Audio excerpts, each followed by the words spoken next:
جب امام پہنچے ہیں نا لاشے پہ تو لاشا پامال ہو گیا. جی لاشا پامال ہو گیا تھا, آنکھوں میں آنسو آ گئے نا آپ کے.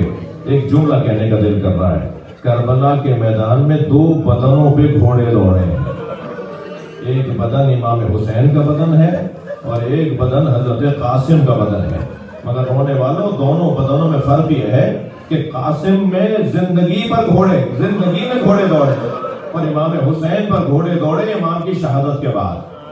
آواز دیتے رہے چچا مدد کریں, چچا مدد کریں. آواز آنا بند ہو گئی, قاسم شہید ہو گئے. لاشا اٹھا تو لیا امام حسین نے, مگر اٹھاتے ہوئے امام حسین بار بار دیکھ رہے تھے کہ کوئی ہے جو میری مدد کرے.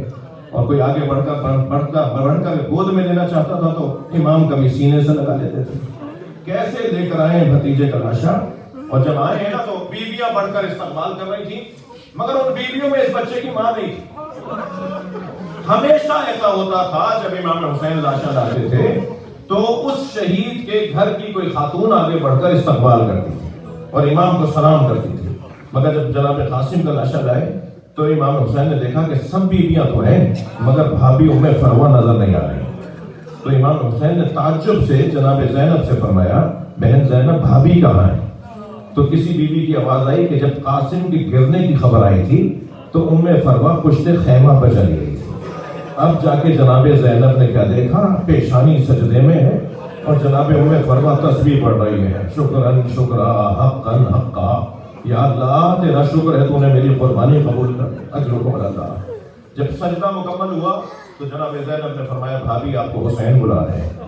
آئیں وہاں جہاں لاشا رکھا ہوا تھا, اجرکم اللہ. تھکیں گے نہیں, جو رو رہے ہیں وہ تھکیں گے نہیں. لاشے کو دیکھتے ہوئے فرمایا بھائی حسین مجھے قاسم کا خون بھرا کرتا چاہیے. ہاں امام حسین نے بھی نہیں پوچھا بھابھی اس کرتے کا کیا کریں گی جو گھوڑوں کے ٹاپوں سے چاک چاک ہو گیا, تار تار ہو گیا. ایک ماں مانگ رہی تھی, کچھ ہی دیر میں امام حسین نے وہ خون بھرا کرتا جناب ام فروہ کو دے دیا. بیوی نے وہ کرتا اپنے خیمے میں لے جا کے رکھ دیا. عاشور کے دن عصر کے وقت خیمے لوٹے. 11 محرم کو لٹے ہوئے قافلے کو کوفہ لے جایا گیا, کوفے سے شام لے جایا گیا.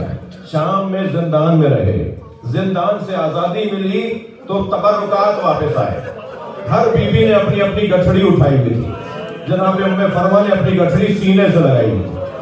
اور پھر جب کربلا سے مدینہ پہنچی نا تو بار بار کہنے لگی میرا اونٹ جنت البقیع لے جاؤ, میرا اونٹ جنت البقیع لے جاؤ. جب جنت البقیع پہنچی قبر امام حسن کے برابر میں بیٹھی, گٹھڑی کھولی, خون بھرا کرتا نکالا, امام حسن کے قبر پر پھیلا دیا اور ایک نوحہ پڑھا, اے میرے والی تمہارے بچے کی نشانی لے کر آئے.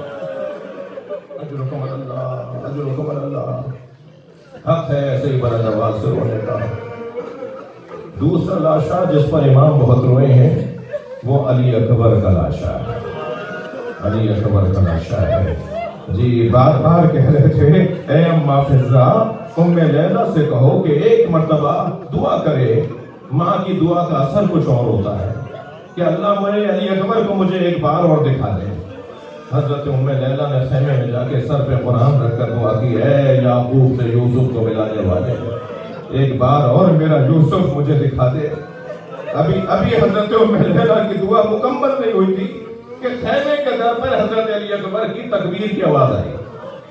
جب بی ام لیلہ نے خیمے کے در پہ جا کے دیکھا تو کیا دیکھا, حضرت علی اکبر بابا سے باتیں کر رہے ہیں. اور باتیں یہ کر رہے ہیں, بابا چند گھونٹ پانی کے مل گئے ہوتے ہیں تو میں بتاتا کہ کس کا بیٹا ہوں, میں دشمن کو بتاتا کہ میں کس کا پوتا ہوں. بابا سے بیٹا پانی مانگ رہا تھا اور ماں در خیمہ پہ کھڑی دیکھ رہی تھی. شاعر نے اسے 4 مصروں میں نظم کیا ہے. شاعر کہتا ہے شدت پیاس سے اکبر نے پلٹ کر دیکھا اور ماں نے خیمے کی تنابوں سے لپٹ کر دیکھا. کتنی مجبور تھی ساقی کوثر کی بہو, خالی مشکیزہ کئی بار الٹ کر دیکھا.